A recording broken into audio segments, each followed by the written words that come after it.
Hello friends, good morning সবাইকে। সবাই কেমন আছো? আশা করি সবাই খুব ভালো আছো। আমিও খুব ভালো আছি। তো সেরকমভাবে তো ভ্লগ কিছু শেয়ার করা হচ্ছে না তোমাদের সাথে, তো ভাবলাম যে আজকে একটু ভিডিও করি, তোমাদের সাথে একটু শেয়ার করি আমি কী করছি না করছি। তো দেখো, আমি সকালবেলা আজকে উঠে গিয়েছিলাম, দেরিতেই উঠেছিলাম আজকে, যেহেতু সকালে কাজটা ছিল না। আর আমার বড় আর কালকে বাড়ি আসেনি, সুতরাং সকালবেলা তো কাজ সেরকম ছিলই না। ও বাড়ি না আসলে সেরকম কাজ থাকে না সাধারণত। তো দেখো, আমি সকালবেলা উঠে ফার্স্টে আর কি বিছানাটা গুছিয়ে নিয়েছিলাম। আর মাম্মা আমাকে হেল্প করছিল, মানে ও না আমাকে ভীষণ হেল্প করতে ভালোবাসে। আমি কিছু করলেই বলে কি, মামা আমি একটু হেল্প করে দিই, আমি একটু হেল্প করছি, মানে এরকম করে বলে। তো আমি ওকে বাধা দিই না যে না হেল্প করুক, তাহলে তো কিছু কাজও শিখে যাবে না। আর এই বয়স থেকে হেল্প করতে শুরু করলে আশা করছি অনেক বড় বয়স পর্যন্ত সবাইকে হেল্প করার আর কি ইচ্ছাটাও থাকবে। হেল্প করা তো ভালোই, বলো মানুষকে। তো দেখো, আমি এখানে চাদরটাও পেতে নিয়েছিলাম। আর তারপরে আজকে মানে যেহেতু উঠতে লেট হয়েছিল, ওই জন্য আগে বিছানাটা গুছিয়ে নিয়েছিলাম। তারপরে আর কি দুজনেই ব্রাশ করব। এই দেখো, মামামকে ব্রাশ দিয়ে দিয়েছিলাম হাতে ধরিয়ে, আর আমি ওইদিকে ব্রাশ করতে শুরু করে দিয়েছিলাম।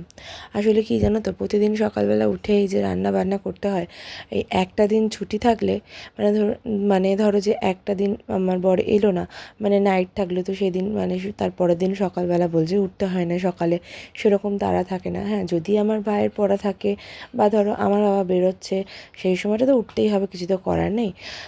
কিন্তু যেহেতু কারোর কোনো কাজ না থাকলে সকালবেলাটা পুরো ফ্রি, খুব ভালোই লাগে দেরি করে উঠতে। আর এসি থেকে উঠতে তো আরও বেশি যেন আলস্যি লাগে। আর দেখো, এই যে সোফাটার পুরো বিচ্ছিরি অবস্থা, তো সেটাই আমিও গুছিয়ে নিচ্ছিলাম। আর মেয়েকে বলছিলাম যে সমস্ত খেলনাগুলো কেন ওখানে রেখেছো, ওগুলো তো আর খেলনা রাখার জায়গা নয়। তো তখনও আমি ওরকম কিছু ড্রেস চেঞ্জ করিনি সকালবেলাটা। আমি বাসি কাপড়টাও তখনও ছাড়িনি, আর কি পরে ছাড়বো এরকম। আবারও বলছি, প্রতিদিন হয়তো ভিডিও তোমাদের সাথে শেয়ার করতে পারি না, তার জন্য এক্সট্রিমলি সরি। কী করবো বলো, সারা দিন কাজ করার কাজ এত থাকে যে সময় হয়ে ওঠে না, যে ইচ্ছাও করে না লাস্টে কি ভিডিও করি। এবার ভিডিও করলে তোমাকে এডিটও করতে হবে, আর এডিট করার সময় আমার মেয়ে পাশ থেকে কথা বলতে থাকে, তো সমস্তটা মিলিয়ে না হয়েই ওঠে না।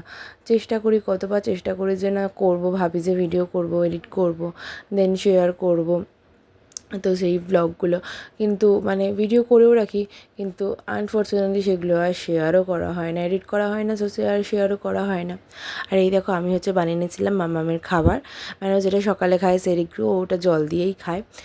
তো দেখা যাক, এরকমভাবে ভিডিও দিতে থাকি, কতদিনে কী কপাল খুলবে না খুলবে তো বলতে পারছি না। ভাগ্যের উপরে কারোর হাত নেই।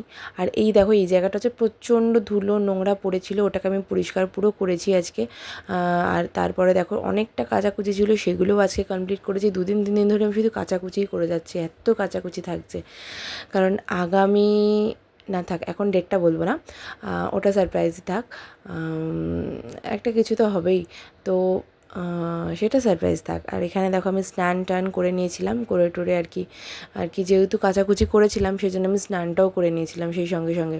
আর তোমাদেরকে ওটাই বলছিলাম যে আজকে আমি কত কিছু কাজ করেছি, শুধু আজকে বলে না, এখন না এত কাজ করতে হচ্ছে, ভালোও লাগে, কিন্তু কি বলো তো, মাঝে মাঝে এত টায়ার্ড লাগে না, শরীরটাও তো খুব একটা ভালো নেই আমার, সুতরাং সবটা মিলিয়ে করতে হবে, না করলে কী করবে বলো। আগে মা ছিল একরকম, সবটা হাতে হাতে করে দিতাম মায়ের যখন আসতাম, কিন্তু এখন তো আর মা নেই, সেই কাজগুলো তো সবটা আমাকেই করতে হচ্ছে। তো মা থাকলেও মায়েরই এতটাই কষ্ট হতো, এখন বুঝতে পারছি। তখন মনে হতো যে মাকে বলতাম যে তোমার কত কাজ কত কাজ কত কাজ করো সারাদিনে, বলতাম, কিন্তু এখন বুঝতে পারছি সত্যিই কত কাজ। আর আজকে দেখো, সেরকম কিছু রান্না করিনি, আজকে শুধু ডাল করেছিলাম, আর মেয়ে শিঙি মাছ ছিল, ওটাই ঝিঙে আলু দিয়ে ঝোল করে দিয়েছিলাম মেয়েকে, আর ঝিঙে আলু পোস্ত করেছিলাম আমাদের, আর ডাল আর কি করেছিলাম, এমনি জাস্ট পাঁচফোড়ন দিয়ে ডাল করেছিলাম। আর এই দেখো, একটা পার্সেল, এই পার্সেলটায় কী ছিল সেটা আমি তোমাদের অবশ্যই পরে জানাবো। আর এই দেখো, আমার মেয়েকে লেবু রসও খাওয়াতে শুরু করে দিয়েছিলাম, আজকে না 1টা বেজে গিয়েছিল ওকে লেবু রস খাওয়াতে, এত দেরি হয়ে গেছিলো। তারপরে 1:30 নাগাদ ওকে ভাত খাইয়েছি। আজকের ব্লগটা হয়তো এই পর্যন্তই তোমাদেরকে দেখাতে পারলাম, নেক্সট ব্লগ চেষ্টা করব তোমার সাথে শেয়ার করার অবশ্যই। তো আজকে সকাল পর্যন্ত এটুকুই ছিল, পরে আবার কোনো ব্লগে দেখা হবে। সবাইকে বাই বাই, ভালো থেকো।